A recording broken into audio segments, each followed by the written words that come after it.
Welcome to Story Time with Chris James.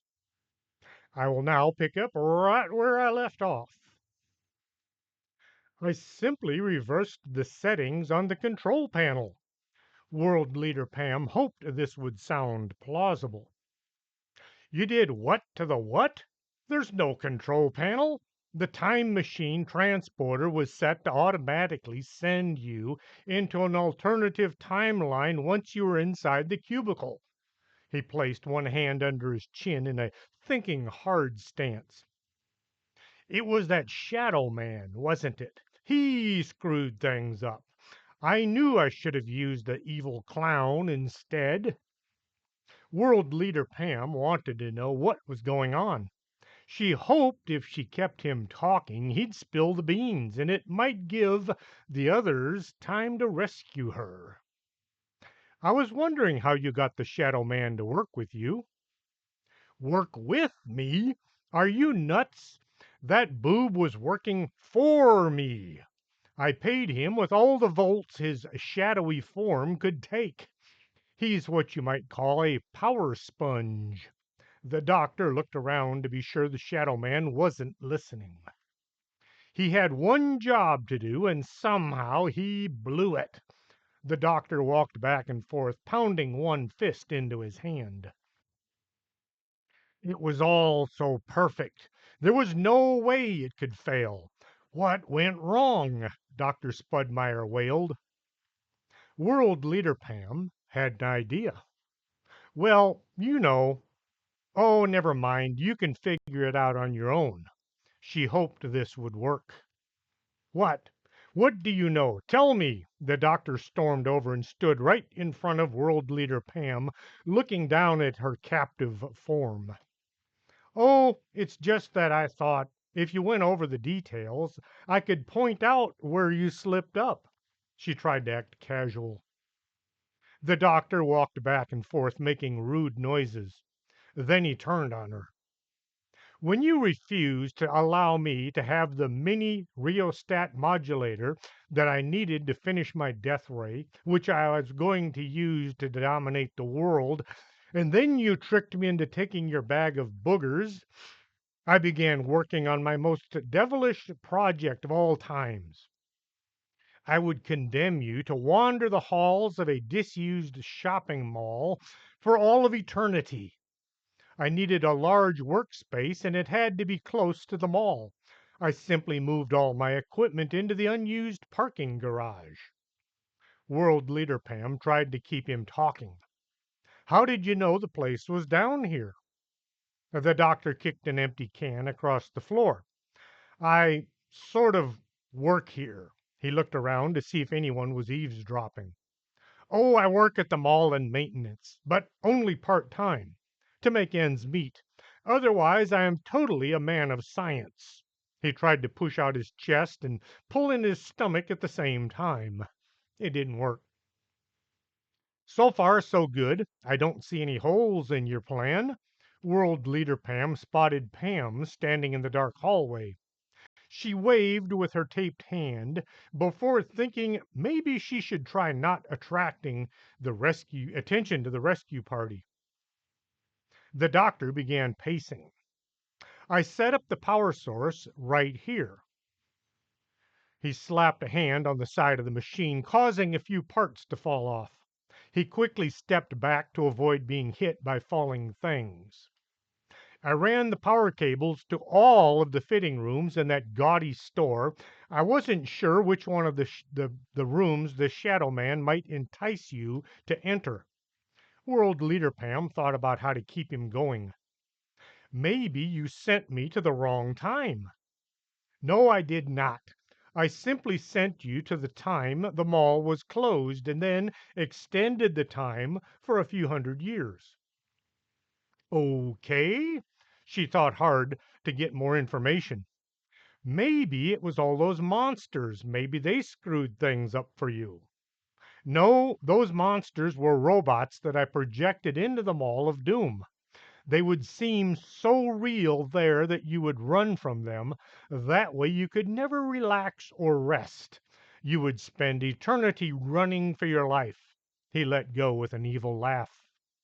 World leader Pam wanted to kick him in the knee for being so venomous. So you built a giant time machine. You got the Shadow Man to lead me into a time portal, and then you sent me to a falling apart mall and put monsters in there to chase me around? The doctor nodded his head. Yes, exactly. It was foolproof. Well, how did the pattern on the floor work? What pattern? The portal was set up to activate after you were in the fitting room for a few minutes. The icky carpet was just there to cover the wiring. I used DNA from the bag of snot that you tricked me into taking, and I programmed the machine to activate only to your personal person. The doctor thought this just sounded a little weird. World leader Pam found herself with a huge question. How did you get the time portal to function in all the other timelines? What are you talking about? I set things up just for you.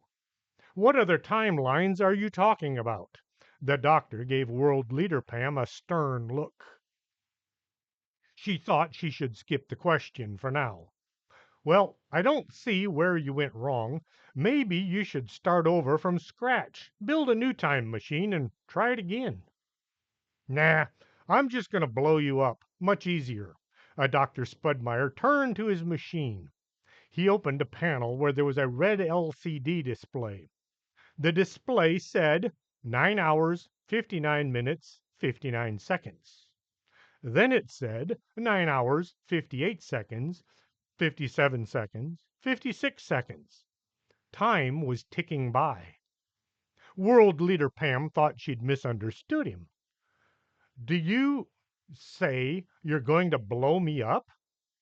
Yes, this is a nuclear power plant.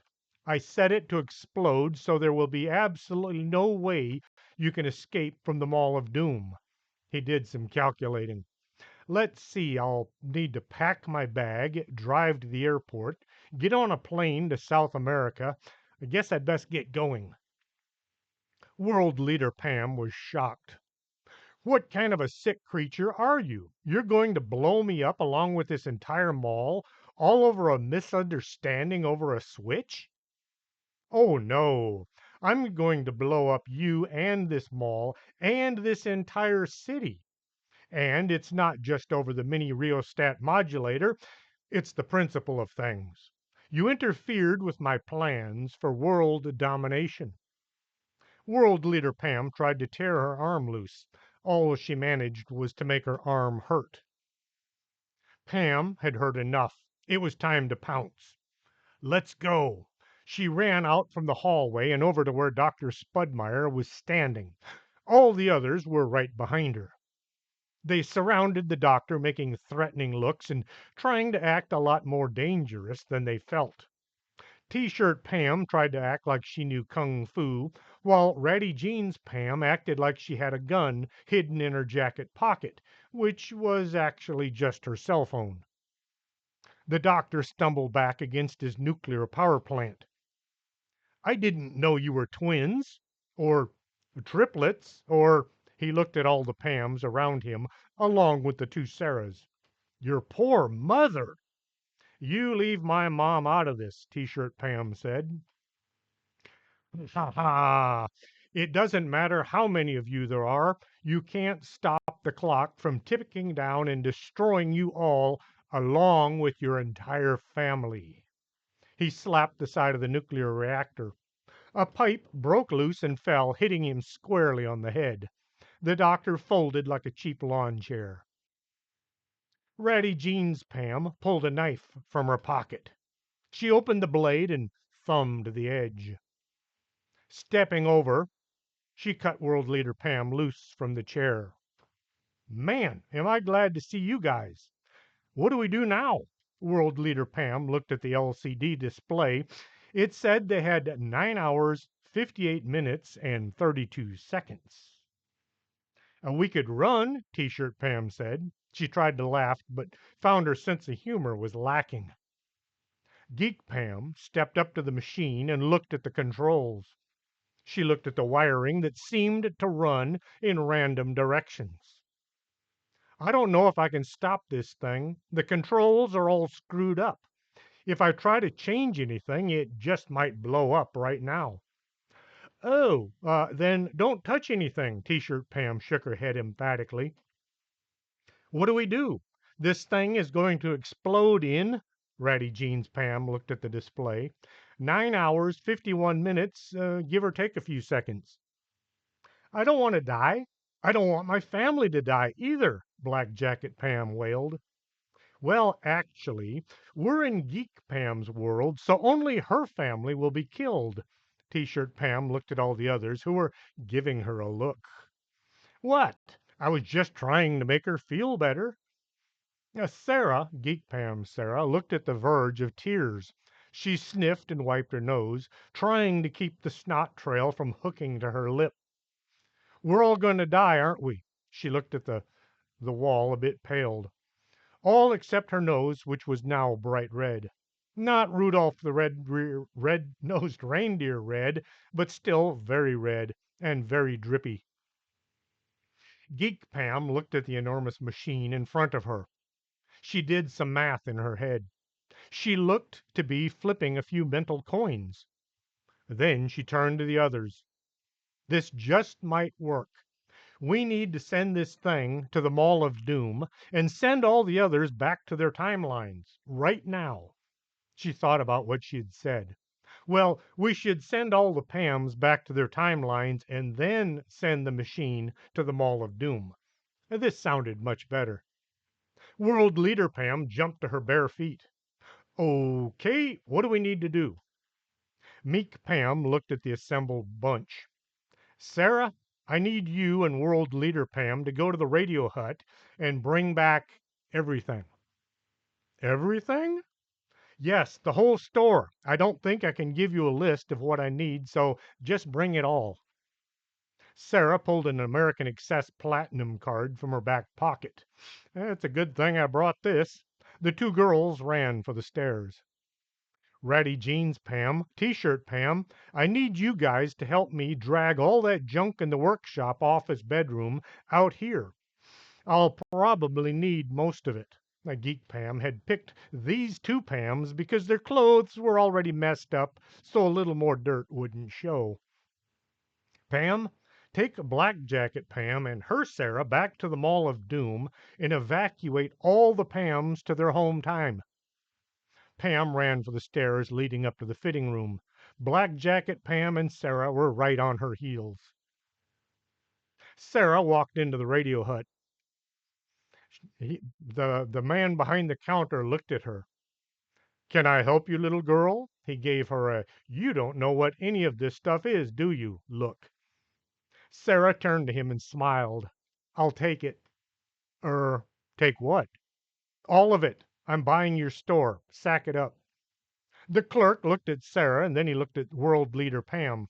World Leader Pam nodded her head. She wants it all. How much do we owe you? Stepping into the fitting room, Pam felt just a whole lot embarrassed at her standing on her head earlier. The three girls all just stood there waiting for the time portal to come to light. The lights went out. Dr. Spudmeyer opened one eye. He could hear those girly voices as they talked about their plans to defeat him. Let them try, he shouted inside his head. He carefully looked at the quadruplets, or was it octuplets? Whatever these stupid girls were, he was lying under the shadow of his mighty power source. They were all intent on trying to do something to stop the device from blowing up. Slowly, so as to not make a sound, he crawled back along the edge of the giant machine or mini nuclear reactor. It took way too long, but he thought he had found himself sitting on the floor just a few yards from the side hallway. Dr. Spudmeyer looked left and then right and then left once more just for good measures. None of those girls could see him. He got to his feet and moved quickly into the darker darkness of the unlit hall. The hallway ran around the other side, away from his room, office, bedroom.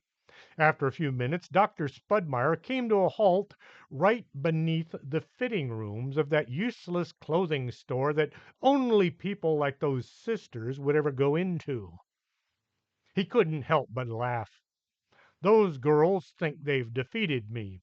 I'll show them. I'll slip away, rebuild my mighty machine, and then, when they least expect it, bam, I'll be back. The not so good doctor began moving a bunch of empty pizza boxes and soda cans. Once he'd cleared away the debris, he stepped onto a ratty looking piece of carpet. It was left over from the fitting rooms. Reaching out his hand, he flipped a switch, and the lights went out. Dr. Spudmeyer came to with a huge headache. He pulled a bottle of aspirin from one pocket and tried to swallow several. The pills didn't go down as required. Ugh, ugh. Need to remember to bring water as well. The doctor had materialized under the fitting room at the Mall of Doom. Now I'll just have to get my spare parts nuclear power plant up and running. He started looking for things he would need. Oh man, I've got to remember to get some aspirin. This headache is worse each time. Pam held her head, waiting for her vision to clear. They stepped out into the store. It looked a lot worse than ever. Come on, let's hurry. They began to run, but they remembered that Sarah was not athletic. They settled for a fast walk. The three turned a corner and stopped. Just ahead was a wall of mannequins. They were facing in all directions. A few were laying on the floor. Pam looked carefully along the wall of dummies. I think they've stopped moving. There's the door I ran through when I escaped from them earlier. The three moved slowly towards the wall of store figurines. As they got closer, they moved slower. No one felt comfortable around these spooky looking dolls. Pam was in arm's reach of one of the figures. She reached out and pushed. The mannequin fell to the floor. Come on, we don't have much time. They pushed an opening in the wall and slipped through. On the other side, Pam kept looking back to be sure none of the store dummies were following them. They walked as fast as Sarah could move. Maybe we should have left you back in the fitting rooms, Black Jacket Pam said. Oh, now you think of that. Sarah tried to look angry. My feet are killing me and I'm hungry. Other than that, I'm having a great time. Every so often, they had to use their flashlights to get through areas with no light left on. There was trash on the floor that would trip them or twist an ankle if they weren't careful. They didn't have time to be careful, but they had to take it anyway. There's the sign, but it's almost gone. Black Jacket Pam pointed out the barely visible lipstick writing. They turned down the hallway and walked to the double doors. This time, Pam knocked. It's us. We're back. She pushed the door open just a bit. Overalls Pam was sitting on the floor, the plastic fish in her arms. Man, you guys have been gone forever. We're nearly out of food here. She led them back to the loading docks. The Pams all gathered around to hear the news. Pam looked around at the camp they had built. There were piles of wood for fires in the trash cans. Mostly it was broken furniture from the stores around them. There were boxes of crackers and cookies from the food court. Most looked inedible, but there was still some food to be had.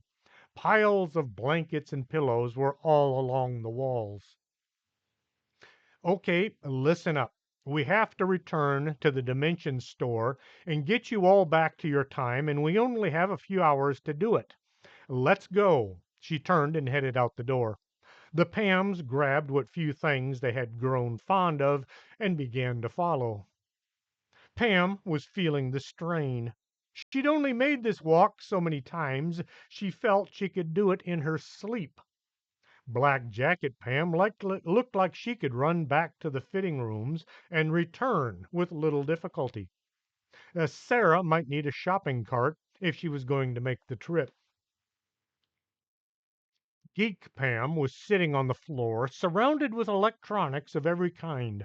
She had a soldering iron plugged into a conveniently located outlet mounted on the nuclear power plant. She had to be careful because the iron was supercharged by being so close to the ridiculous amount of power coming from the machine. She'd already checked to be sure the core was surrounded with enough lead. She didn't want to succeed here only to die from radiation poisoning next week. She soldered two components together and then moved on to the next set. Ratty Jeans Pam had learned just enough to be able to hand Geek Pam any parts she needed.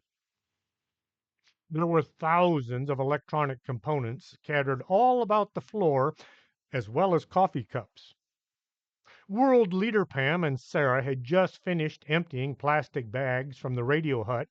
They had to make well over a dozen trips back and forth to bring it all down. "What else do you need?" World Leader Pam asked Geek Pam. Geek Pam had been worrying about something for some time now. She looked at World Leader Pam. "Would you do me an enormous favor?" She tried the batting her eyelashes thing, but couldn't really pull it off. Of course, anything, World Leader Pam thought. That was probably not a good thing to say, only after she'd said it. Geek Pam pulled her father's keys from her jacket. "I need you to take Sarah back to her house, and then go to my house and tell my folks that you're me, and then go to bed. You can come back here once you're done." World Leader Pam would have rather gone back to the Mall of Doom. "Okay, but I don't think they're going to believe I'm you." T-shirt Pam was still dragging parts and pieces from the workshop. Pam looked at the wall of mannequins. Nothing had moved since their last trip through here. "Come on, we're almost there." Some of the Pams needed to be helped along. They had sustained a few injuries while running from various monsters and creatures. They had taken all the flashlights from any store that had them, but less than half of the lights were usable. Some were too rusty to use, while others were missing things like bulbs and switches. This made moving through the dark parts of the mall all that much harder. Pam looked up from the floor and saw the Dimensions store was just ahead. "Come on, Pams, we're there." She led the mass of teens into the store. At the fitting rooms, Pam was busy saying their goodbyes. Some had gotten quite attached to each other. Pams were hugging each other and saying how nice it would be to be able to stay in touch, even though everyone knew once they were back in their own time, they would never see or hear from each other ever again. There were a few dry eyes. Sarah looked at the first Pam standing there in the dark blue pinstripe business suit. She looked along the line of fitting rooms. "You need to take that one there." "Wait a minute. How will I ever know if you guys successfully defused the bomb?" Business Suit Pam asked. Pam was looking at her watch. She did some calculations. She tried it once more and still didn't like the outcome. "Sarah, it's going to take us at least 8 or 9 hours to send everybody back. We only have 4." There was a lot of confusion as all the Pams began pushing each other to the front of the line, saying things like, "You go ahead," or "You can take my place." All the Pams were giving up their place in line so that other Pams could survive. Pam looked at Sarah. "Forget it. Stuff as many into the fitting room as you can and send them to Geek Pam's time. We'll just keep sending them until we run out of time or we run out of Pams." They found by trial and error they could get 10 Pams into the fitting room at a time. Pam stood with her ear right up next to the door, so she knew when to shove the next bunch in. The line of Pams was growing shorter, but so was their time. World Leader Pam had told Sarah to go with her without filling in any details. As they were nearing Geek Pam's dad's pickup, the tween began to suspect something was up. Where are we going? You're not going to get rid of me, are you? You're trying to take me home, right? You can't do this. How will I know how things worked out? How will I know if the entire city blew up or not? Sarah's lower lip began to tremble as tears slipped down her cheeks. We have to get you back home. Your mom is going to think we kidnapped you or something. She'll call the police, and then what? As soon as they spot Geek Pam's dad's pickup parked at the mall, they'll swoop in, and then what? How do we explain what's going on? How about you take me to my house? I tell my mom I'm going to bed, and then I slip out the window, and we go back to help save the world. World leader Pam never had this kind of trouble with her Sarah. Her Sarah did just about anything World leader Pam asked. World leader Pam wasn't used to having to negotiate. Well, okay, but we'll have to walk back to the mall. World leader Pam dropped Sarah off at her house just before 10 o'clock. She drove to Geek Pam's house and parked. Come on, how difficult can this be? Just act like you're meek. She got out of the pickup and thought she saw Geek Pam's dad quickly peek out the window. She was halfway up the driveway when the door flew open. Both Geek Pam's parents were standing there trying to look natural. Ah, Pamela, you're home. How did things go at the office? Fine, fine. Everything was fine. World leader Pam hoped this wouldn't qualify as a lie. Geek Pam's dad was trying to look over his pickup without being too obvious. Paula looked at Pam. When did you start dressing like this? She admired the business suit. And where are your shoes? World leader Pam tried to explain how her shoes disappeared while sitting in the shoe store. The story was as mixed up as could be, but Geek Meek Pam's folks were so fascinated by the change in their daughter they missed all the inconsistencies in her story. When she figured she should shut up, World leader Pam said, "Oh, look at the time." She faked a yawn. "I think I'll go to bed now." As she wondered what the next move should be, she leaned forward and kissed Geek Pam's mother, and then, just for good measures, she kissed her dad, too. As the replacement daughter disappeared up the stairs, Al and Paula watched her go. Holy cow! I had no idea giving her a little rope would have such a profound effect. Paula was amazed by the difference. I think maybe we should allow her to have a little more leeway. I just hope she manages to keep her shoes on. Al went back to his paper. World leader Pam listened at the door to Geek Pam's room. It was quiet downstairs. She opened the window and looked down at the yard. No way am I going to be able to jump. The floor was cold under her bare feet. She wiggled her toes and considered a solution. Opening the closet door, she was amazed at how organized everything was. Organized and dull. She found a pair of shoes that didn't look too much like high school girls' footwear. She looked at the tear in the hem of her skirt. It was really bothering her that the dress looked like anything other than businessy. She looked through the closet for anything not meant for a little girl. Sarah had been waiting for that weird Pam who dressed like an old lady for an hour now. Where is she? We have to get back to the mall and save the world. Sarah tried to relax, but she couldn't. She saw Pam coming out the front door. She was holding her shoes in one hand. As she got closer, Sarah looked at her outfit.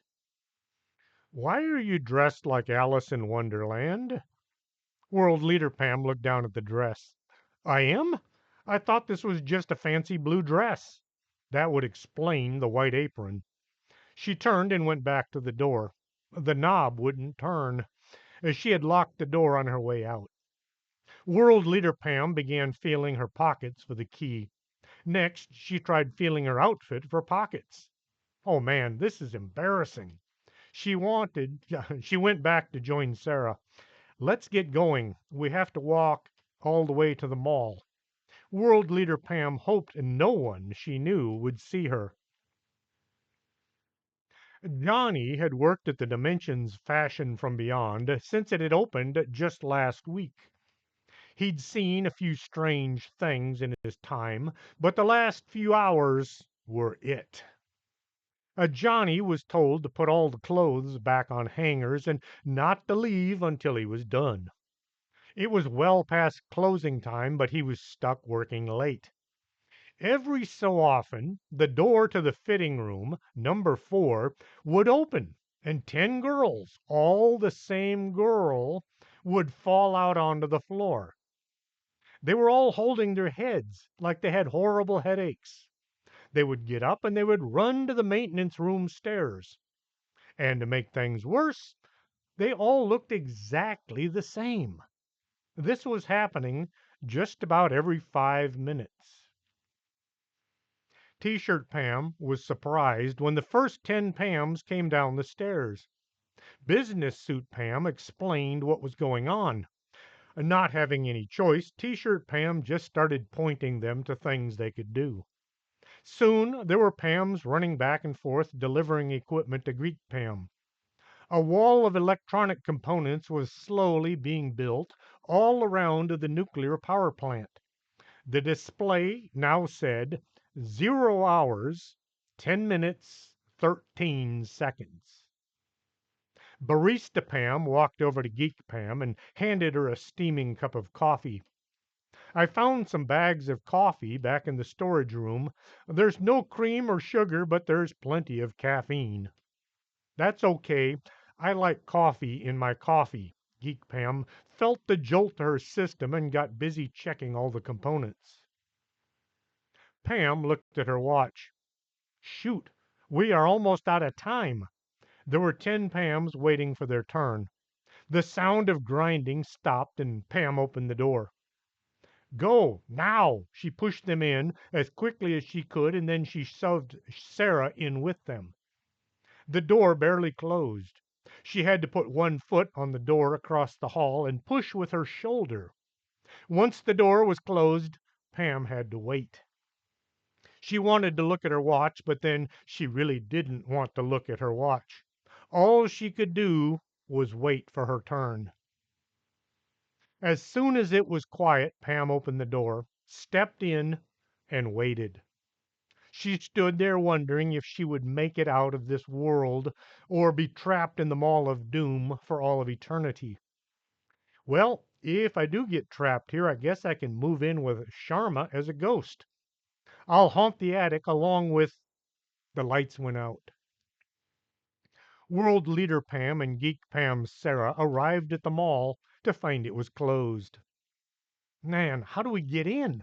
Sarah tried looking in through a window. Come on, let's look around for another way in.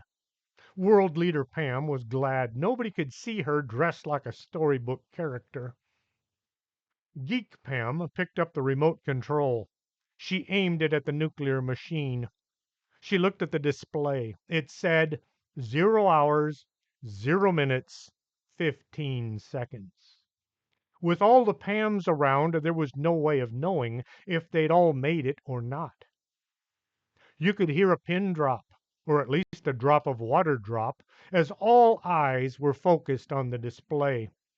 It went from 10 seconds to 9, and then 8, followed by all the other numbers, right down to 5. Geek Pam was going to give Pam as much time as she could to escape. She pushed the power button on the remote. The components all around the machine all lit up like a long, thin Christmas tree. The display said 4, 3. Then the entire thing vanished. Back at the Mall of Doom, the giant nuclear machine suddenly came into being right beneath the Radio Hut store. Dr. Spudmeyer looked up, wondering why he now had 2 nuclear reactors. The new one blew up. Pam was laying on the floor just outside the fitting room. A clerk was looking down at her. Uh, excuse me, are you the last one? This whole thing has been kind of unnerving. Pam held her head as she got to her feet. It felt like it might fall off. Yep, I am Uncas. If you don't know who Uncas is, go back and read The Last of the Mohicans by James Fenimore Cooper. Uncas was the last one. Pam stumbled down the stairs and found the rest of the Pams all waiting for her. They were glad to see that she had made it. Johnny finally finished cleaning up after the folks who liked trying things on but refused to put anything back. He walked down the hallway and punched out at the time clock. This has been the weirdest night of my life. He opened the door to the parking lot. As he was about to leave, Alice in Wonderland came rushing in along with a little girl. Johnny tried to stop them.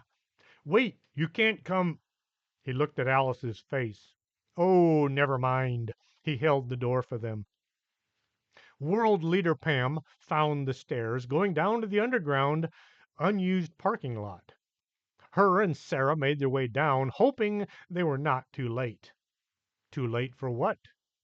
They didn't know. They just didn't want to be late. World Leader Pam was just glad only a few Pams would see her dressed like this. As they got to the bottom of the stairs, World Leader Pam looked out at hundreds of faces, all looking back at her. Oh, shoot. Geek Pam looked at World Leader Pam and asked, Why are you wearing my Halloween costume? Chapter 9. Now what do we do? World Leader Pam got all the Pams' attention so they could try coming up with a new plan. I'm glad to see you're all here, but I'm also sad that we're now all stuck in Geek Pam's timeline. We're working on getting a new power source, but it might take some time. I'll let you know if and when we succeed. Pam was standing next to Geek Pam. Any idea how you can make a new nuclear power plant using these bits and pieces? Not a clue, Geek Pam said, but she said it with great confidence. The next morning, somebody took up a collection, and several Pams snuck up to the food court and bought food from several different restaurants. Seeing as they had several hundred mouths to feed, they wound up going back to the same place numerous times, causing the staff to all wonder why so many teens all wanted things like meatball and spaghetti sandwiches or 200 pizzas with extra pickles. There were lots of Pams standing around trying to be helpful without getting in the way. Every so often, Geek Pam would request something from either the mall or sometimes the nearest auto parts store. Pam was sitting on a pile of empty pizza boxes watching this girl work. She started out as such a shy, downtrodden copy of Pam. A Geek Pam was now more like World Leader Pam. World Leader Pam was in a deep conversation with Geek Pam. They both kept looking at Pam. After a few minutes, After a few minutes, World Leader Pam motioned Pam over to them. The two Pams led Pam into a side tunnel. This book is confusing. The two Pams led Pam into a side tunnel. There's something I have to tell you. She got right up close to Pam's face, blocking any movement from around them. Meek Pam was doing all the movements. World Leader Pam looked deep into Pam's eyes. I'm so sorry I have to tell you this, but your parents are dead. Pam looked at World Leader Pam in shock and dismay. What? What happened? How could this be? Pam began to cry. She felt all the missed times with her folks piling up on her shoulders. World Leader Pam hugged Pam and patted her on the back. There, let it all out. Think about all the times you were late to dinner and missed having time with them. This made Pam cry even harder. She tried to not believe her, but world leader Pam was just so convincing when she spoke. Okay, that's enough. I got it, Geek Pam said. She was holding a parabolic mic right up next to Pam's head.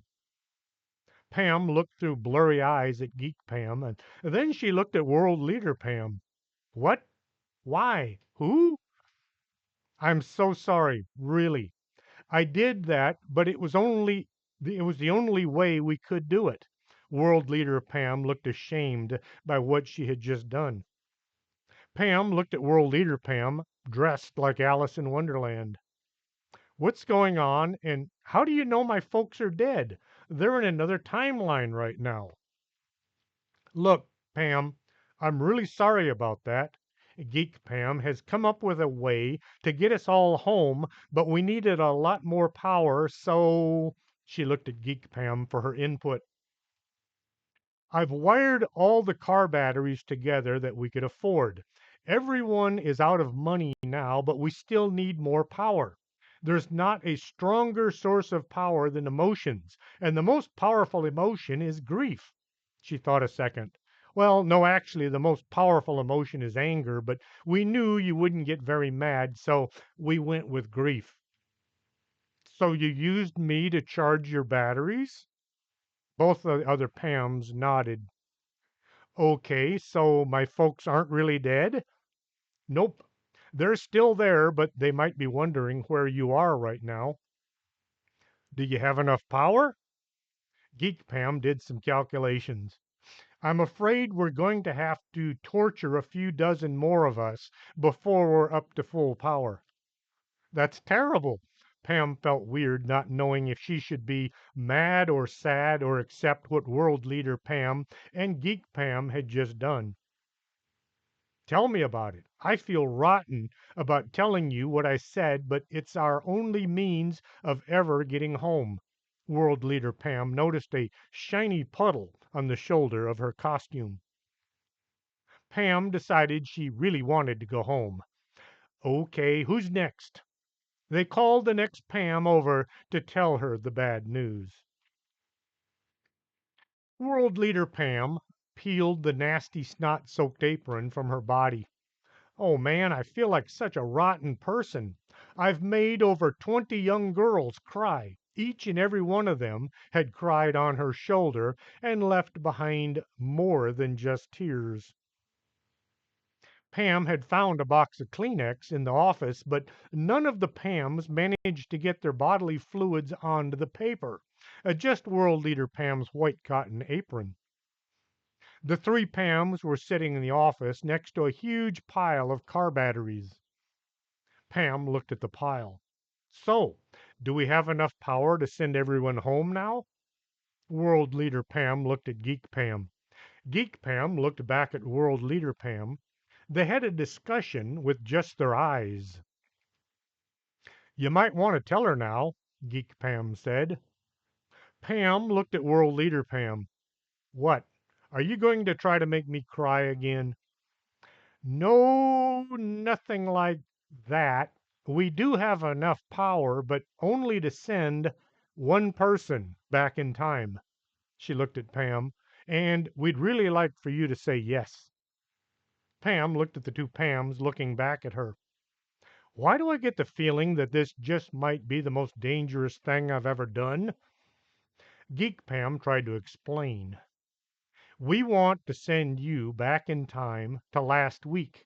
Then you'll plug this cord, Geek Pam held up a 50 amp extension cord from an RV supply store, into the nuclear reactor and then come back here.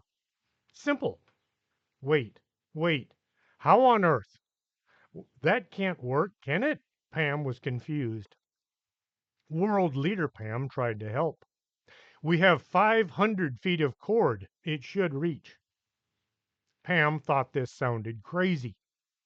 As crazy as talking to ghosts or traveling through time. How is the power supposed to be going to get here? The cord will be cut the second the time portal closes. Pam thought this sounded as if she knew things. I can maintain a tiny portal just big enough for the cord, Geek Pam said, but she didn't look like she believed herself. Why me? Why not T-shirt Pam or ratty jeans Pam or black jacket Pam? World leader Pam moved over and sat right next to Pam. We discussed this long and hard. We looked at each of us, weighed our qualities and our drawbacks. You're stronger than most, but kinder than some. You managed to survive a few more adventures than a lot of us ever went through. Of all the Pams, you're the best Pam we've got. A Geek Pam gave her a thumbs up. I'll probably regret this, but okay, when do I go? Right now, Geek Pam shoved the 50 amp cord into Pam's arms and then flipped a switch. The lights went out. Pam came to laying on the floor. She had the usual headache along with her backside. The chair she'd been sitting in didn't make the trip. One second Pam was sitting in a chair, and the next she was falling backwards onto the cement. The 50 amp cord was still in her arms. Okay, simple. Just plug this thing in and I can head back. Pam looked at the cord as it ran across the floor and then ended. Uh-oh. She pulled on the cord and it got longer. The more she pulled, the more cord was coming through the tiny hole in the space-time continuum thingy. Okay. Pam pulled enough cord to reach the reactor. The room was dark, like the other room she had been in just a while ago, only this one felt much darker. Pam looked at the reactor and wondered where the 50 amp outlet was. Oh, no. Don't tell me there's no place to plug into. She got down on her knees right next to where Geek Pam had plugged in her soldering iron. There was a conventional 120 outlet. There's not enough holes. Pam compared the two-pronged outlet to the three-pronged plug. This isn't going to work. Pam swung her fist at the side of the huge black machine. As she did everything she could to stop her fist as it hurled towards the metal structure. Her punch turned into a slight little tap. Some rust trickled down from above. Pam began crawling, looking along the machine for possible convenient 50 amp plug-in, somewhere along the side of the power plant. Sometime around her second circuit, she decided she'd looked all she could. What to do? What to do? She tried opening any access panels, thinking maybe the outlet would be behind a door. There were all kinds of gauges and knobs and things to turn or flip, but no outlets. I know. Pam went back to where the 120-volt outlet was. All I need to do is replace that two-hole thingy with a three-hole thingy. Pam looked at the outlet and wondered how complicated could it be. I'll need some tools, I guess. Pam went looking for tools. She snuck along one of the hallways that looked like the one where the workshop office bedroom should be. Not knowing if Dr. Spudmeyer was around, she moved quietly. The office door was just around the next corner. She moved over to it and peered through the crack. She couldn't see anything. It was too dark. This could either mean he was not there or he was asleep in the bed. Pam turned the knob and the door opened a few inches. She listened for any sound of inhabitation. It was deathly silent. She tried to remember what the room looked like. Let's see. There was a bed in the corner, a desk covered with papers, and the workbench would be right beside the door. Pam placed one foot into the room. She put a weight on it. She shifted so she could put the other foot in. She listened some more. An evil mad scientist would snore, right? Pam reasoned. He'd toss and turn because of a guilty conscience, right? The room was so quiet Pam could hear her stomach gurgling. She moved further into the room. The tool bench should be right She bumped the wooden table. Things rattled. Something rolled around, making tiny crunching sounds. Pam froze and listened. Still nothing. The tools should be right there within easy reach. All she needed was to grab the right ones and then get out of here. Pam began feeling along the bench. Her fingers found something sharp and pointy. It stabbed her. Ouch! Pam slapped one hand over her mouth. She tried again. Her fingers moved along the wooden surface. Her hand found a puddle of something wet and sticky. Ooh! Her hand instinctively flew up to cover her mouth. The wrong hand. Now she had something sticky on her lips. What could it be? She ran all the things she knew of that might be sticky. After a few thousand items flashed through her mind, she had to stop. Too many of them were extremely dangerous, like acid and wait, was acid sticky? She needed to see what she was doing if she was going to find the tools she needed to replace the outlet. A Geek Pam had given Pam a brand new flashlight with new batteries. Pam had put the light in her pocket, but which one? She decided that from now on, if she survived this misadventure, she was going to pay closer attention to small things like where her flashlight was and who might be trying to kill her. Things like that. Pam felt all of her pockets. Her dress didn't have any, but the red jacket had too many. Naturally, the flashlight was in the last one. Pulling the light out, she placed her hand over the lens and turned it on. Nothing happened. Then she moved her finger just enough to let some light out. A sliver of illumination appeared on the workbench. What a mess! Didn't this guy ever put anything away? The top of the workbench was covered with just about everything with the exception of tools. As she was searching the workbench, her toe hit something on the floor. Looking down, she saw a screwdriver. It had an X-shaped tip. Was that what she needed, or did she need the straight-looking one? Her luck must be improving. There was a second screwdriver under the workbench. She now had one of each. Pam turned to head back to the power plant, and the flashlight passed right over the bed. It was empty. The doctor was out. She nearly ran back to the machine. Pam looked at the outlet. There were two slots that looked like the screwdriver that wasn't shaped like an X. She got the flathead screwdriver and lined it up with one of the slots. Right or left? Pam looked at each outlet. She thought about a TV show she'd watched with her dad. The same guy who played Santa Claus was always trying to fix things around the house only to wind up destroying them instead. Electric things were always blowing up. Maybe I should ask somebody else to do this. Pam set the screwdriver down. Who can I call that might understand all of this? Pam looked at the enormous power plant. Pam was walking along the street, trying to not act as if she had done something wrong. People kept staring at her, and it was beginning to make her feel like a criminal or something. Just keep walking, act natural. Nothing to see here. She wondered why so many people seemed interested in her. She'd decided the best course of action was to get somebody who really knew what to do. Someone who would be willing to help her no matter what.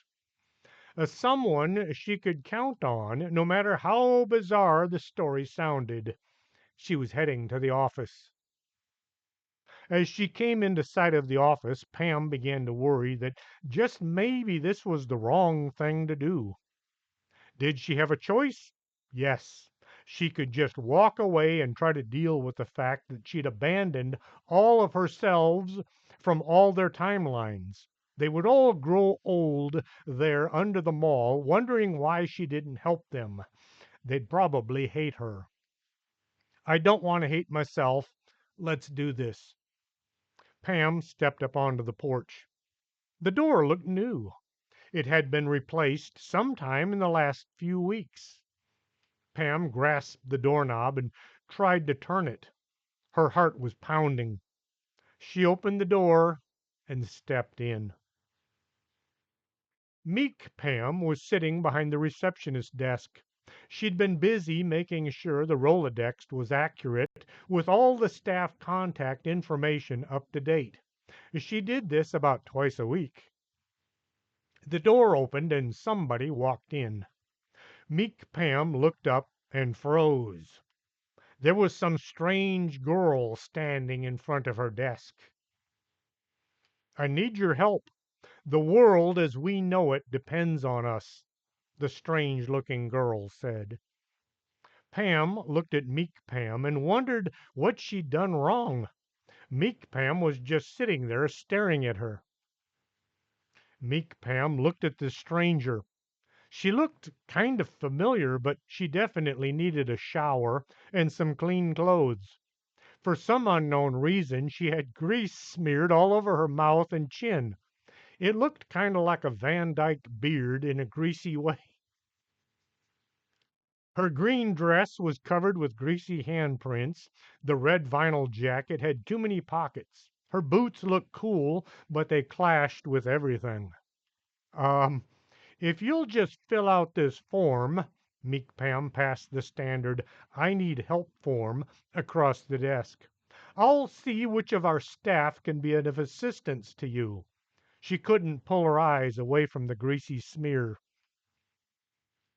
Pam felt as if something had gone wrong. She looked at the form and went over to one of the waiting room chairs. Sitting down, she looked at the form. "Man, I wish we used something like this." She made a note to suggest generating one of these once she got back to the office. Well, her office, that is. Pam looked at the form, and then she looked at the hand holding the form. It was covered in a thick layer of grease. Where did that? The workbench. Hand and sticky. Ick. Hand too. Pam jumped up and ran to the bathroom. Looking at her image, Pam saw why everybody had been staring at her. Her mouth and chin were layered in thick black grease. It looked like she was growing a beard or something. Pam grabbed a handful of paper towels and began scrubbing. Meek Pam looked over at the bathroom door and began to worry. That weird girl had been in there an awful long time. Maybe she should call someone. Pam flipped through the Rolodex, looking at names of all the staff members and their specialty. Nobody was listed as dealing with crazy people. After waiting as long as she could, Meek Pam stepped over to the door. She tapped softly on the frame. "Are you okay in there?" Pam heard the tapping on the door. Then she heard Meek Pam asking if she was okay. Pam opened the door, reached out, grabbed Meek Pam, and pulled her into the bathroom, and then closed the door. "Shh." Pam held a finger up to her lips to show what she meant. Meek Pam stared at her eyes so wide they might fall out. "I'm sorry. I didn't do it. It's not my fault. Don't kill me." She looked as if she might just pass out. She closed her eyes so the crazy girl would go away. "I'm not going to hurt you. I need your help. You, not one of the staff." Meek Pam tried to relax. There was something about this crazy girl that appealed to her. "Have we met before? You look like somebody I know." Pam pulled Meek Pam over to the mirror. She turned her so she was looking at her image and then tried to make the same facial expression. "Hey, you need to open your eyes." Meek Pam opened just one eye so things wouldn't enter too quickly. She looked at Pam in the mirror. She looked at herself. She looked back at the girl looking back at her. "Are you my long lost twin sister? We were separated at birth?" "No." Pam didn't have a clue where to go from here. Pam spent a lot of time trying to explain what she was doing and why she needed Geek Pam's help. So you're me from the future, and you need me to change an electric plug so you can send power to the future? Meek Pam figured she would humor this crazy person until she could get somebody to help, preferably Mr. Armstrong. He had lots of guns. How did this crazy girl make herself look like me? Inside her head, she asked. Yes, so will you come with me? We don't have much time. Pam wanted to get back to finish before Dr. Spudmeyer returned. Meek Pam thought that just maybe this crazy girl might be dangerous. Best go along with her delusions until I can escape. Meek Pam looked at the crazy person to be sure she hadn't said that out loud. Paula had always said, be nice to crazy people. You might be crazy someday as well. Pam led Meek Pam out the door. Come on, we have to go before the doctor gets back. Meek Pam walked as slowly as she could. I can't just leave. I'm supposed to answer the phone and take notes and things. Here, allow me. Pam grabbed a piece of paper and a pencil. She wrote a note. Out saving the world, back in an hour. She set it on the desk. That should do it. Come on. Pam really didn't want to walk all the way to the mall. She'd done so much walking the last few days, swore she was going to stay off her feet the rest of the year, which only had a day left to go. Let's take the company car. Pam led Meek Pam to the back door. How do you know we have a company car? Meek Pam followed behind. Pam opened the door to the kitchen and nearly ran into Carol Munchausen, the pet psychic. Oh, Pam, I was just. Carol looked at Pam and then she looked at Geek Pam. Uh, er. Meek Pam saw her chance. Miss Munchausen, help me. This crazy girl is trying to kidnap me. Carol Munchausen sprang into action. She wasn't all that big and had never taken any kind of unarmed combat courses, but she was used to dragging huge animals all around the kitchen while trying to communicate with them. She gave Pam's shoulder a shove, which caused Pam to turn to the right. As she went, Carol moved in and got behind her, pinning her arms to her sides. Pam's arms, that is, to Pam's side.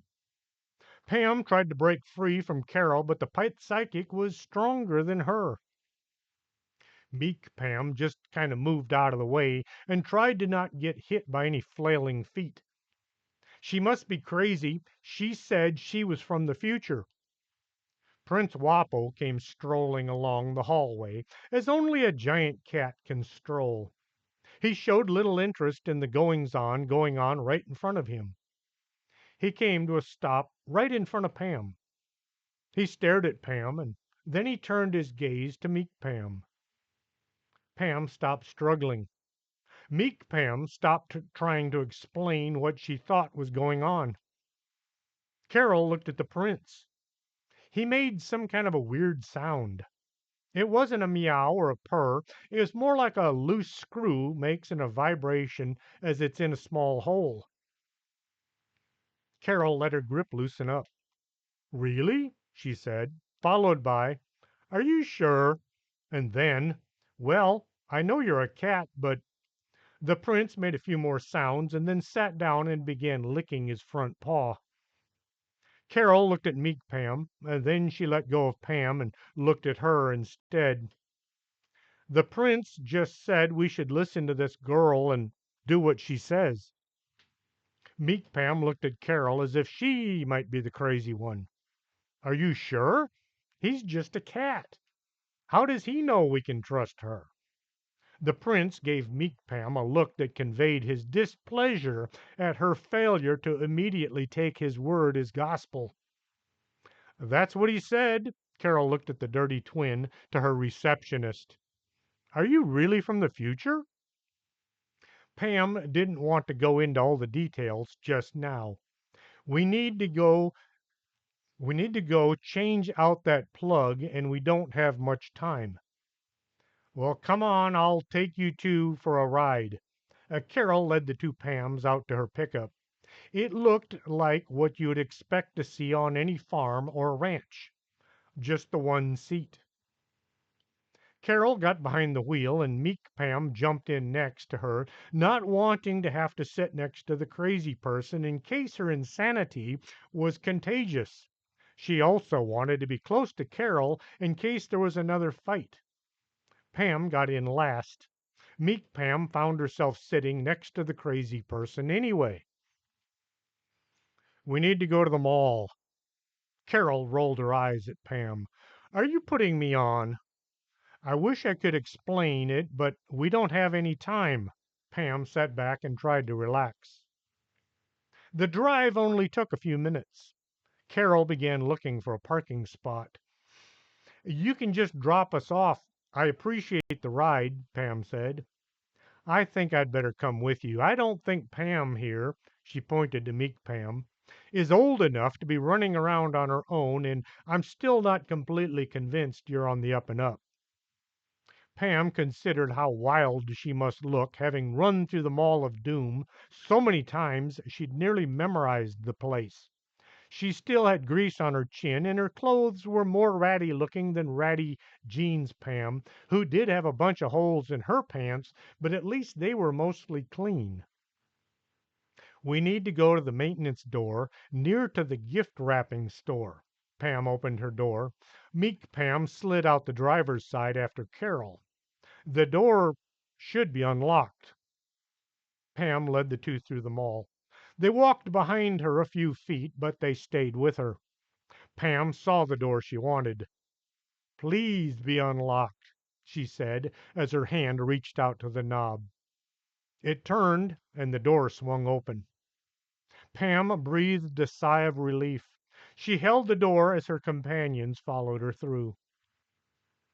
At the bottom of the stairs, Carol stopped and looked at the gigantic machine sitting in the middle of the room. Wow, you weren't kidding. It looks just like a nuclear reactor, only smaller. Pam kept looking in all directions for Dr. Spudmeyer. We have to hurry, but keep quiet. The mad scientist might be around here somewhere. She looked in every direction at once. Carol squatted down on her heels. She made a weird squeaking noise. What are you doing? Meek Pam looked at Carol as if maybe she had one or two screws loose. I'm calling the rats, Carol said, as if they were a normal thing to be doing. Rats? There are rats down here? You didn't say anything about rats. Meek Pam looked from Pam to Carol, blaming them both for her plight. As Carol was sitting there, a rat came waddling up to her. It stopped a few feet away and rose up on its haunches. It squeaked at her, and she squeaked back. They did this a few times, and then the rat went waddling away. What was that all about? Meek Pam asked in a very mild voice. The rat said the weird guy that hangs out down here is gone. They're going to keep an eye on all the entrances and give me a heads up if he comes back. Carol got back to her feet. You can pretty much do whatever it is you need to do now. Pam showed meek Pam the outlet. I need that to look like this. She held up the 50 amp plug. No way, that's a normal 110 volt 15 amp household plug. What you need is a 50 amp RV outlet. Oh, uh, where do I get one of those? Pam looked around in case there was an RV dealership nearby. Meek Pam just stood there looking, well, meek.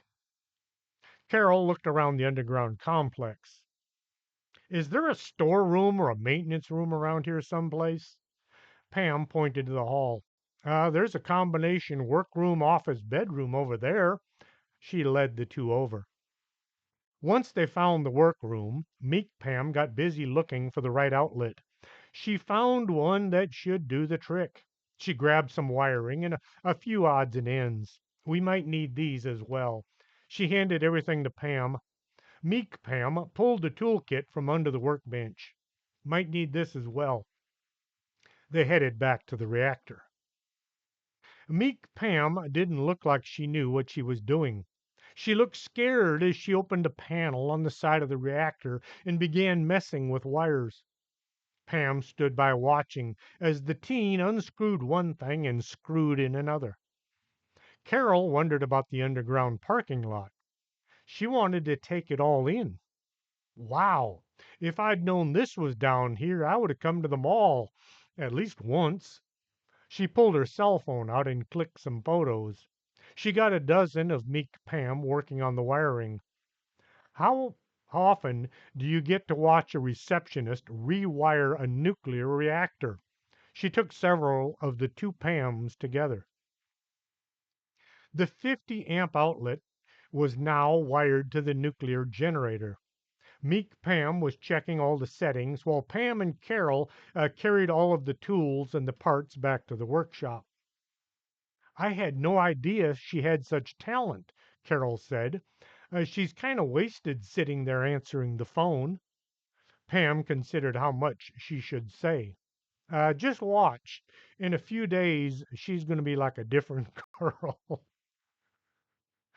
Geek Pam looked at her hobbled together control board. We're getting a steady flow of power. It's time to start sending people home. After all that messing about with getting the right wires from the right fitting room, Geek Pam now had a set of portals lined up on the floor with easy to follow instructions written on them. Step into the circle, face north. There was a sign showing which way was north. Wave your right hand. The reason she chose waving your right hand as the activation mechanism was it looked like you were waving goodbye, which you were. World leader Pam had everybody lined up and ready to go. Okay, Pams, listen up. You are to step into the circle as directed by Sarah, Black Jacket Pam Sarah, the tween wearing the white t shirt and the polka dot dress. Everybody knew who was who. A Geek Pam's Sarah was still in her black t shirt and overalls. Geek Pam could send somebody to their correct timeline within a few hours. Some of the teens would be running late while others were going to be early. She knew she could do this by the experiment they had just conducted. They'd sent T shirt Pam back to her world and then brought her right back. She was now dressed in a t shirt that said, Any day above ground is a good one. I drove home, I took a shower, I changed, I had dinner, and then I came back. I wanted to stay, but after a few hours, I knew you all were waiting. Business suit Pams were handing out pages with notes on them, giving plausible excuses for their contingencies. The first Pam stepped into the portal, waved, and vanished. After a few hours of worrying, Pam was just sitting down to relax when a rat came running from the hallway. It began to squeak at Carol, and then it ran away. Dr. Spudmeyer is coming down the stairs right now. Uh-oh, I don't know if I've got the folks back in Meek Pam's future enough time or power yet. Pam was wondering how to handle this new turn of events. You two get out of here. I'll see what I can do. Pam wasn't feeling very brave, but she was feeling considerate. As Pam and Carol, correction, as Carol and Meek Pam snuck away towards the gift wrap store, Pam unplugged the RV cord and began rolling it up. She got to the end that disappeared into nothing. She had a few dozen feet of cord rolled into a semi neat bundle, but now the cord wouldn't move any more. Pam looked around for something to place over the cord to disguise it. Over by the wall was an old cardboard box. Pam dropped the cord and ran over to get the box. Geek Pam looked at the gauges on her console.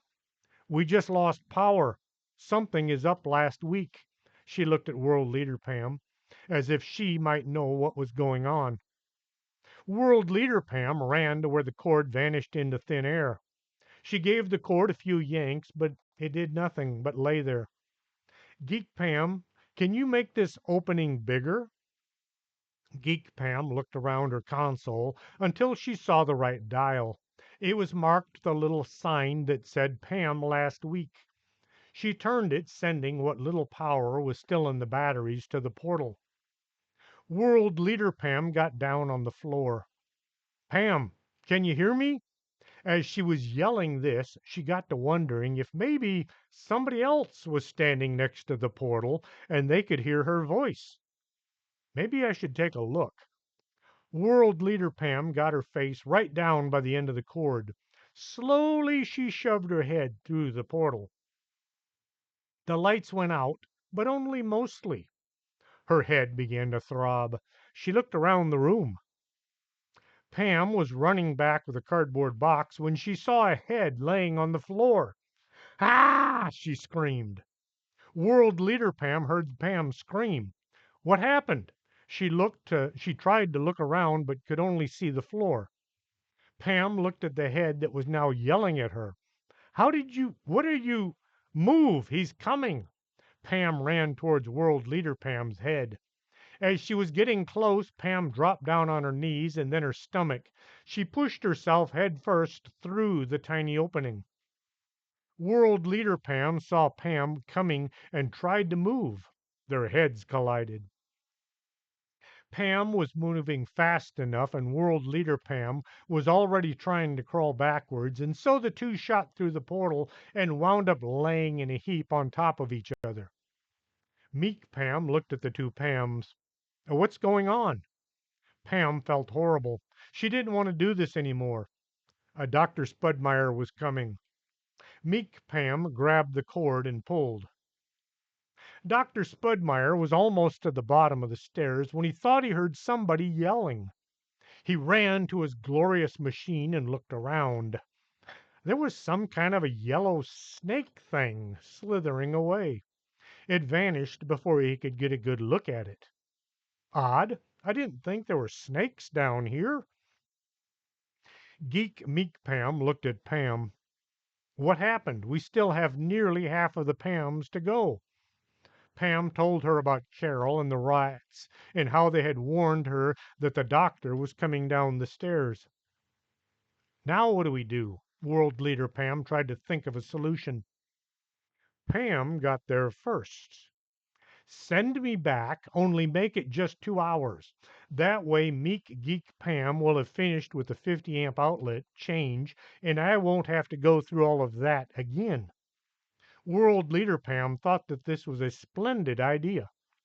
Geek Pam thought there were just might be a problem, but she ignored her inner voice. Pam stepped over to the portal with the IRV cord. Ready when you are. She felt like her head was going to open up and her brains fall out. The lights went out. Pam came to on her hands and knees. She was really missing not having a major headache all the time. Geek Pam came running over to her. What happened? How did you get over here? She helped Pam up into a standing position. As Pam was trying to focus on her surroundings, Pam and Carol came walking back from the workroom office bedroom. Uh-oh, Pam looked at herself. I didn't think this would happen. Pam looked at a Pam standing beside Geek Pam. She not only looked exactly like her, she had on the same grungy clothes, the same smear of grease on her chin. Geek Pam looked from one Pam to the other. I don't think you two should stand too close together, just in case. In case of what? Both Pams asked at the same time. It's just a theory, but you might set off a chain reaction leading to a total annihilation of the planet.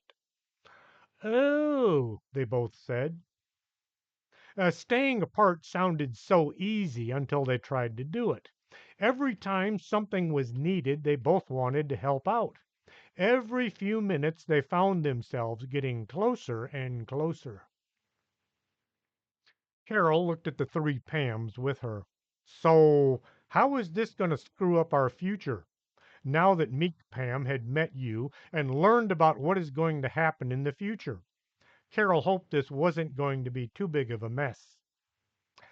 It won't have any kind of effect, hopefully. See, just by me being here with two Pams from different timelines proves that we can't go back in time and change our future. We can only go back and change somebody else's. I see, said the two Pams, but they didn't. Uh, er, but what about us? They both asked. Once we're done here, are both of us going to go in different directions, or do we both go back to our own time? They looked at each other. Pam felt a bit sorry for whatever was going to happen to her other self from her timeline. Geek Pam looked at the two Pams. I haven't the faintest idea. Meek Geek Pam looked at the few remaining Pams. They'd almost gotten everybody to the correct time. The gauges on her console were showing the power was still flowing from the past. She checked her watch. We still have a few minutes before Dr. Spudmire arrives. I'll let them know, World Leader Pam got down into by the portal. This time they'd left it open just a bit more in case somebody had a problem. Pam, can you hear me? Dr. Spudmire should be coming in a few minutes. We're almost done here. Pam looked at the power plant, then she looked at the cord at her feet. How will I get back to my time once the power cord gets unplugged? The other Pam looked at her with a surprised look on her face. I didn't think of that, she said in amazement. Meek Pam looked around, unsure of what to do. Carol came through. You guys get back to your time. I'll give you a few minutes and then I'll unplug the cord and run. Just don't dawdle once you get to the future. The two Pams both hugged Meek Pam and then Carol. Let's go before something else goes wrong. Pam ran to the portal. The other Pam was right behind her. The two Pams vanished through the hole. Carol looked around for the rats. We still have a few minutes. She looked at Meek Pam. I had no idea you were so complicated. Pam and Pam crawled through the portal. The lights went out. Pam sat there with her head between her hands. I don't deserve this. She felt sicker than ever. She opened one eye and she saw herself sitting right beside her. Uh-oh. World Leader Pam looked at the two Pams sitting on the floor by the portal to the past. I don't want to hurry you two, but we have 2 minutes to get you both gone. Meek Pam and Meek Pam Sarah were the only other people in the room. How are we going to do this? Pam looked at herself and wondered what was going to become of her. Both of y'all make the jump together and it should work out, Meek Geek Pam said. World Leader Pam thrust the papers into Pam's hands and then stepped into her portal.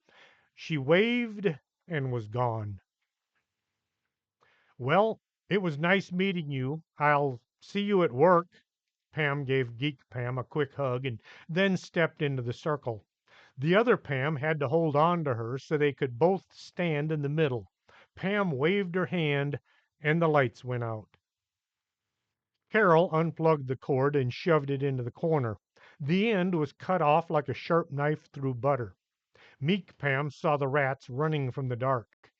It's time that we were someplace else. The two ran for the exit.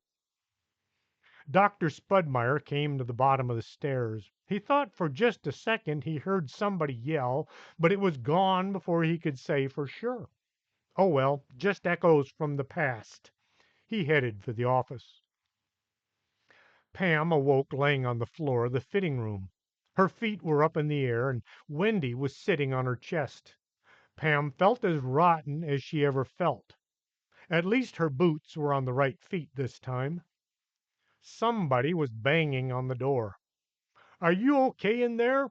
I'm going to call security. Johnny, don't bother. It's only me. Pam felt as if she knew the clerk since she'd seen him so many times. She managed to get to her feet and stand up without passing out. She opened the door while looking at Wendy. Can you hear me? Are you in there? She looked at the doll and then she looked up at Johnny. Johnny was looking at this crazy girl who somehow looked so familiar. She must be nuts. She's talking to one of those elves on the shelves thingy. Chapter 10. Home again. Pam didn't feel like walking back to the office. Her head was pounding. She needed a bath. Well, she needed 3 baths. Her hair was all matted and sticking out in all directions. Her legs hurt from all the running, and now she had an overwhelming feeling of loss, as if her twin sister had vanished. I feel so alone all of a sudden. Pam had looked at the bus stop right outside the mall entrance, or exit, depending on which way you were facing. She felt her pockets, but already knew she didn't have a cent on her. Everyone had used all their cash to either buy electronics or food. Well, I guess I walk. She was halfway across the parking lot when an old beat up pickup truck stopped right next to her. Pam looked over and saw Carol. "What are you doing here?" Carol looked at Pam as if she looked bad, which she did. "Prince Wapo told me I simply must take him to the mall. As soon as we got here, he said to drive around the parking lot one time. I was just driving by when I saw you. You look rough. Need a ride?" Pam was about to get in, but the prince was sitting in the passenger seat. "How about scooting over?" He acted as if he didn't hear her. Carol did some of her cat talking stuff, none of which sounded like meowing. After a few minutes, the prince stretched his legs, arched his back, scooted over a few inches, and went back to sleep. Pam was able to get most of herself onto the seat. Carol looked at the triple espresso sitting in the cup holder. "Here, you look like you need this." She handed the cup to Pam as she started driving back to the office. Uh, can I ask?" She gave Pam a quick once over. "I saw you less than an hour ago. What happened?" Pam tried to put everything that had taken place over the last few days into just a few words. The usual." Carol parked out back. She liked to be close to her office, and the kitchen door was right there. Pam opened the door so the prince could meander in on his own time. She thanked Carol for the ride and went in search of some place quiet to sit. Pam was in the goat's bedroom. The Wendy doll was sitting on the bed side table. Pam looked into its painted on eyes. "Are you in there?" She felt as if this was not going to work. The Wendy doll sat there not doing anything. Then it said, "Pam, I thought I heard your voice. What's up?" Pam was so surprised by being answered, she nearly forgot what she was going to ask.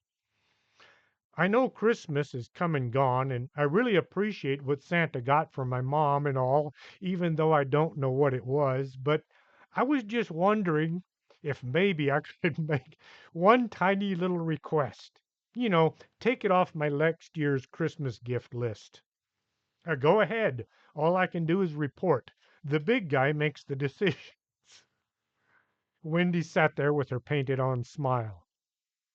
"I was just wondering if somehow, maybe, you or Santa, that is, could maybe fix Susie Quirtz, a.k.a. Mrs. Hatchet, a.k.a. Bonnie Fulbright, a.k.a. Dorothy. And don't forget Annabelle, whoever she is. Maybe compress them all into one personality." The look on Wendy's face conveyed extreme shock, even though her expression never changed. "Yikes, that's a big order. I've never had one this big." Wendy had a contemplative look on her unchanged, smiling face. Pam looked at the doll. It sat there on the table doing nothing. The sound of the clock ticking grew louder. Pam wondered where in the world that clock was. There was a knock at the door. "Come in," Pam said, before questioning who it might be. Susie stepped through the door and closed it. She looked at Pam and then at the doll. "Are you busy?" Pam looked at Wendy and then realized she wasn't alone. "Oh, I was just admiring the workmanship on this elf." Susie looked at Pam as if she might be the crazy one. Susie's gone away, Susie said. Pam looked at her as if she hadn't understood. Mrs. Hatchett went with her, as well as Bonnie and Cindy and Annabelle. Susie stood there looking a bit lost. Wait, what? You just said Susie and all the others are gone. Pam looked at Wendy, then back at Susie, or whoever it was she was looking at. Is that you, Dorothy? Yes. I don't know what happened, but suddenly they were all gone. And Dorothy looked around the room. I feel so lonely all of a sudden. I know exactly how you feel. Pam looked at the doll once more. Pam thought that just maybe a few cups of coffee would make her and Dorothy feel better. She nearly had to drag the new and hopefully improved woman along with her to the library. As Pam stepped up to the coffee bar, Eddie gave her a strange look. He reached under the bar and pulled out a package. Here, you told me to give this to you. He passed the package across the bar top. I did? I don't remember doing that. She looked at the gift wrapping and wondered. It was about 8 inches long and 4 inches wide. She got one finger under the edge of the paper and managed to tear it loose after a lot of work. In her hand was a box. It wasn't fancy and it didn't have any markings on it. Well, are you going to open it or not? Eddie asked. Pam pried the top off and looked. It was a cell phone, a rather new looking cell phone with a really weird looking antenna sticking out of the top. The antenna went in a spiral like a corkscrew. As she lifted it out from the box, Pam found a note. It said, Thanks for coming to my time and helping out. Call if you ever need anything. It was signed Geek Pam. And that is the end of Lost in Time. Worry not, there are a few more books to go. I hope you've enjoyed them so far. If you did, tell others that they should listen. And if you didn't enjoy it, why are you listening to me? Until the next book, this is Chris James for Story Time.